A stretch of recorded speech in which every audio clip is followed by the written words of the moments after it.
समुच्चय समुच्चय के विषय में हम लोग अध्ययन करेंगे। समुच्चय को जो है सेट्स, समुच्चय है क्या? समुच्चय जो है वस्तुओं के सुपरिभाषित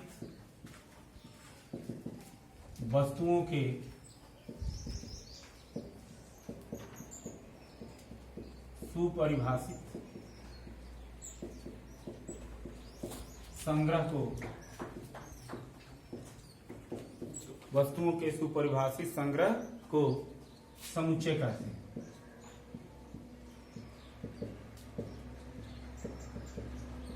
जैसे मान लो कि भारत के नदियों का संग्रह समुच्चय है, भारत के प्रधानमंत्रियों का समूह संग्रह है, समुच्चय है। तो इस तरह जो है समुच्चय, जैसे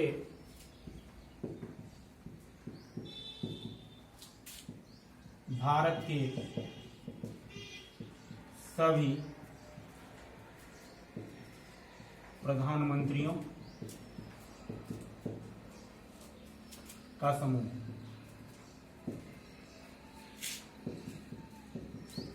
भारत के सभी प्रधानमंत्रियों का समूह अंग्रेजी वर्णमाला के अक्षरों का संग्रह समुच्चय है। अब जिस वाक्य में विशेषता का बोध हो वह जो है समुच्चय नहीं होता। जैसे यदि वाक्य में विशेषता, जैसे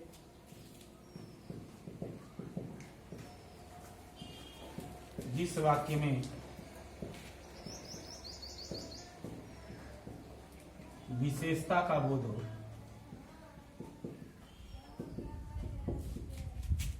वह समुच्चय नहीं होता। जैसे मान लो कक्षा में मेधावी छात्रों का समुच्चय, छात्रों का संग्रह, ये समुच्चय नहीं है। भारत के प्रसिद्ध खिलाड़ियों का संग्रह, खिलाड़ियों का संग्रह, ये कहा जाए कि कक्षा में छात्रों का संग्रह तो समुच्चय है, लेकिन कक्षा में मेधावी छात्रों का संग्रह कहा जाए तो वो समुच्चय नहीं है। भारत के खिलाड़ियों का संग्रह समुच्चय है, लेकिन भारत के प्रसिद्ध खिलाड़ियों का संग्रह कहा जाए, यहाँ विशेषता का बोध हो रहा है, ये समुच्चय नहीं है। अब देखो, समुच्चय को हमेशा मोजोला कोष्ठ में व्यक्त करते हैं। जैसे मान लो कि हमें समुच्चय 4 लिखना है तो मोजोला कोष्ठ लिख करके 4, इसको समुच्चय 4 पढ़ेंगे। समुच्चय 5 लिखना है तो इसको मोजोला कोष्ठ में लिख करके लिख देंगे 5, तो ये समुच्चय 5 हो जाएगा। समुच्चय माने एक सुव्यवस्थित समूह का बोध हो, वही समुच्चय होता है। जैसे मान लो कि किसी कक्षा में विद्यार्थियों का जो है समूह, वो समुच्चय हुआ। किसी विद्यालय में अध्यापकों का समूह, समुच्चय हुआ। तो जहां पर एक विशेष जो है सुपरिभाषित संग्रह हो, वही समुच्चय होता है। अब कुछ जो है, कुछ इसमें प्रतीक प्रयोग होते हैं, कुछ अंग्रेजी वर्णमाला के प्रतीक प्रयोग होते हैं। जैसे एन सच दैट, एन को इंडिकेट करते हैं प्राकृतिक संख्याओं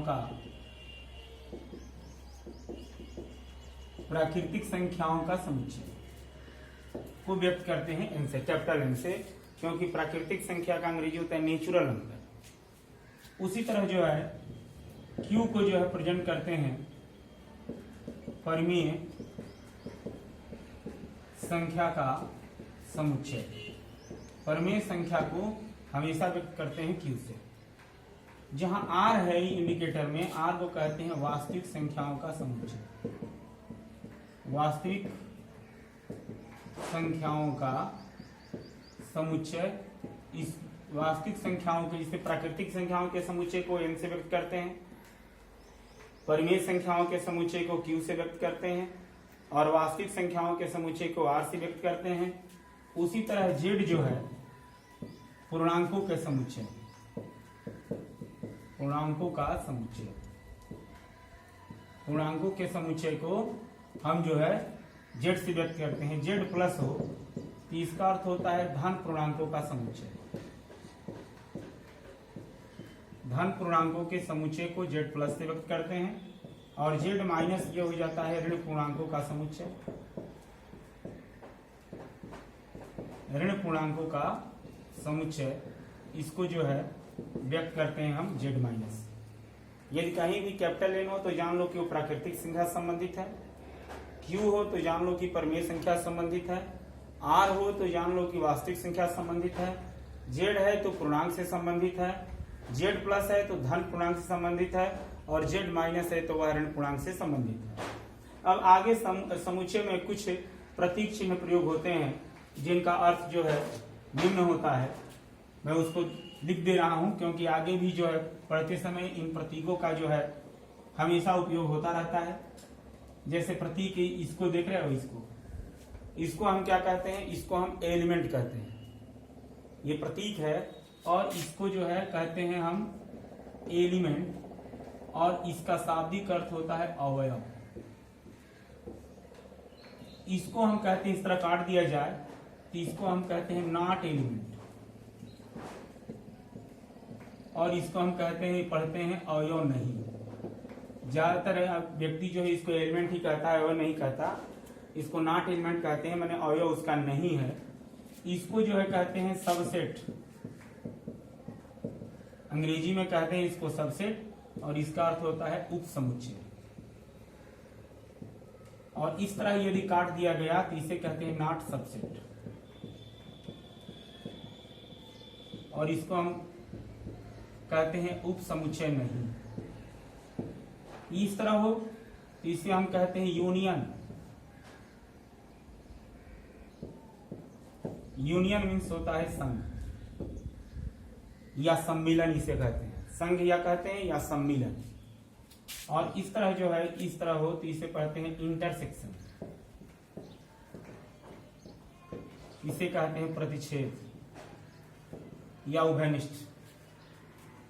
अब जैसे मान लो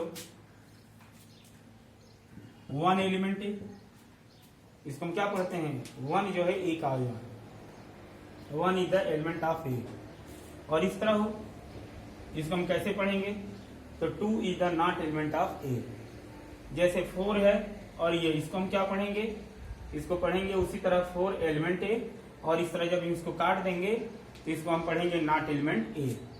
उसी तरह जो है ये मान लो कि ए, इसको कहेंगे ए सबसेट बी या हिंदी में कह सकते हैं ए उप समुच्चय बी। उसी तरह एक्स और ये वाई है तो पढ़ेंगे एक्स सबसेट वाई या इसको हिंदी में कहते हैं एक्स उप समुच्चय वाई। और यही जो है यदि इस तरह हो, इस तरह हो इसको कहते हैं ए नॉट सबसेट बी या ए बी का उप समुच्चय नहीं है। इसी को इस तरह यदि लिख दें एक्स नॉट सबसेट वाई यानी एक्स वाई का उप समुच्चय नहीं है। जैसे कुछ एग्जाम्पल हम ले रहे हैं, जैसे मान लो कि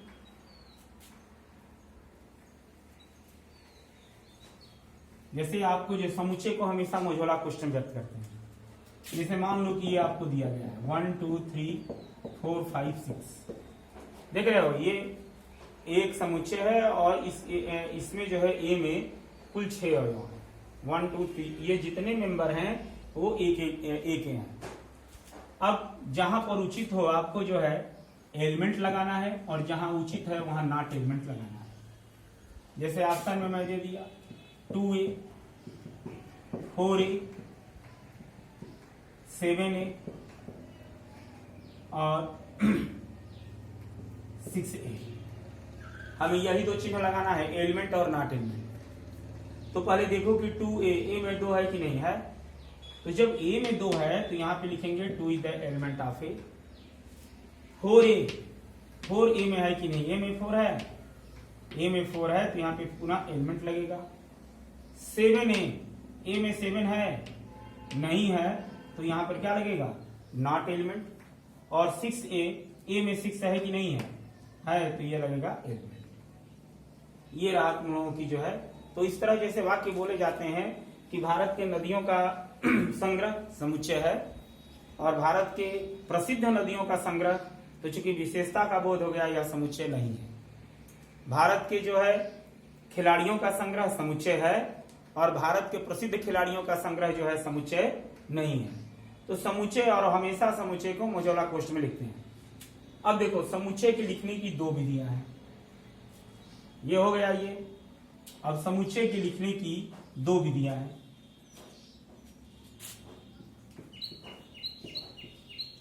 समुच्चय के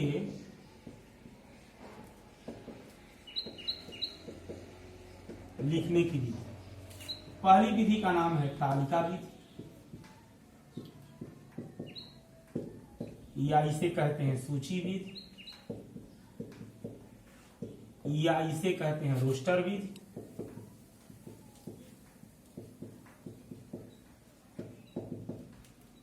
ये कैसे लिखी जाती है?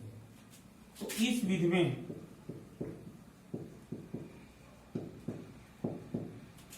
समुच्चय के प्रत्येक अवयव को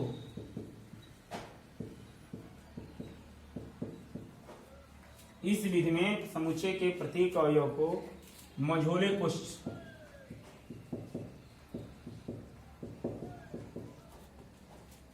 कोष्ठ में लिखकर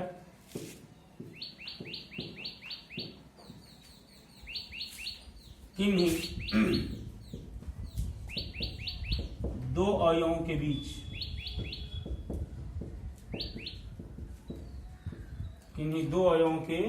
बीच अर्धविराम का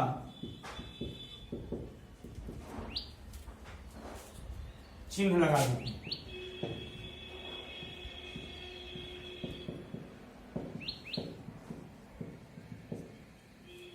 जैसे मान लो कि यह है 1 2 3 4 5, देख रहे हो? यही विधि रोस्टर कहती है। इस विधि में समुच्चय के प्रत्येक अवयव को मझौले कोष्ठ के अंदर लिख करके और किन्हीं भी दो अवयवों के बीच अर्धविराम का चिन्ह लगा देते हैं। यही विधि जो है कहलाती है आपकी, इसको तालिका विधि कहते हैं, या सूची विधि कहते हैं, या रोस्टर विधि कहते हैं। जैसे एक और देख लो, जैसे ये अंग्रेजी वर्णमाला के स्वरों का संग्रह। अंग्रेजी वर्णमाला का स्वर होता है A-E-I-O-U। ये आपकी जो है सूची विधि हो गई, तालिका विधि। दूसरी विधि है, इस विधि को कहते हैं गुण विधि या समुच्चय निर्माण विधि। गुण विधि या समुच्चय निर्माण विधि।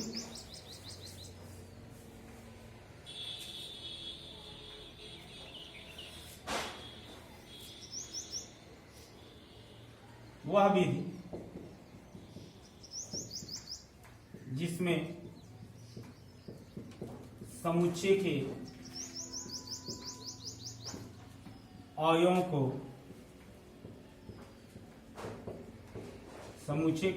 को उसके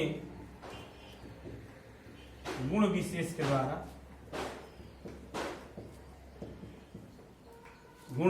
के द्वारा प्रकट या व्यक्त किया जाता है। इस विधि में वह विधि नहीं, यहां लिख दो। इस विधि में समुच्चय के अवयवों को उसके गुण विशेष के द्वारा प्रकट किया जाता है। देखो कैसे, जैसे मान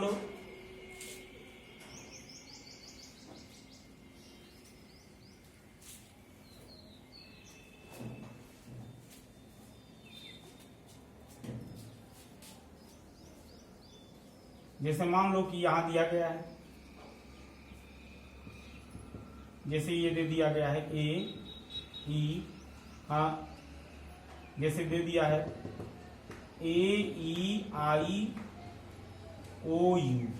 ये कौन विधि है? ये रोस्टर विधि है, सूची विधि है। गुण विधि से लिखना है तो गुण विधि से किसी को भी लिखते हैं तो पहले लगाते हैं एक्स सच दैट एक्स। इसको क्या पढ़ते हैं? एक्स। इसको क्या पढ़ते हैं? Such that x, such that x. अंग्रेजी वर्णमाला का स्वर है। अंग्रेजी वर्णमाला का एक स्वर है। एक सच दैट एक्स अंग्रेजी वर्णमाला का एक स्वर है। मझोले कोष्ठक के अंदर मैंने जो खुला रूप हो उसको वाक्य के रूप में लिखना ही गुणवित कहलाता है। जैसे एक और ले लेते हैं उदाहरण। जैसे मान लो कि ये पहला रोस्टर विध था, इसको मैंने जो है गुणवित से लिख दिया। दूसरा मान लो कि ये है 1 2 3 4 5 डॉट डॉट। ये है क्या? ये तालिका विधि है, सूची विधि है या रोस्टर विधि है। इसको गुणवित से लिखना है तो ये जो का त्यों रहेगा। यहाँ क्या लिखेंगे? पहले एक्स सच दैट एक्स, एक सच दैट एक्स। और ये टोटल क्या है? नेचुरल नंबर है, प्राकृतिक संख्या है। तो एक सच दैट एक्स एक प्राकृतिक संख्या, एक सच दैट एक्स एक प्राकृतिक संख्या। तो यदि आपको जो है तालिका विधि दी गई हो तो तालिका विधि से गुण विधि में हम कैसे लिखते हैं। अब हम कल बताएंगे कि गुण विधि से तालिका विधि में कैसे लिखते हैं, और इसमें एक दो और उदाहरण हम आपको बताएंगे और उसके बाद चैप्टर पर चलेंगे। तब तक आप इतना ही जो है अध्ययन करिए, और अगला जो है कल हम इसको जो है हम लोग इसका अध्ययन करेंगे आगे के पाठ।